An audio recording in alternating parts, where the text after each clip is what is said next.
Guys, নিজের টাকা স্বপ্ন পূরণ করার জন্য আজকে ডে 1 থেকে আমি লেগে পড়েছি। লোকেশনে চলে এসেছি, এখন অনলাইন হতে হবে। এই যে আমার জোম্যাটো অ্যাপটা খুলে নিয়েছি, নেওয়ার পর এই দেখে নিলাম গিকটা, এখন অনলাইন হয়ে গেলাম। অনলাইনটা দেখিয়ে দিল আমাকে, এখন খালি অর্ডার আসার পালাই আছি।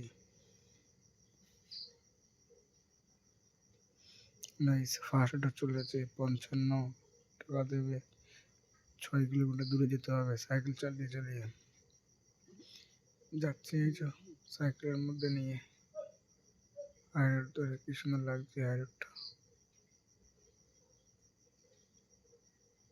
আমার দেখো হাইরোডটা কি সুন্দর লাগছে। ও তোমার তো বলাই হলো না, আমার নাম অয়ন কুমার মণ্ডল, আমি সামনে করে থাকি। রাত্রিবেলা কাজ বাজ করে ঠান্ডা লাগছিল, তাই সোয়েটার পরে বাড়ি আসছিলাম হাইরোড ধরে।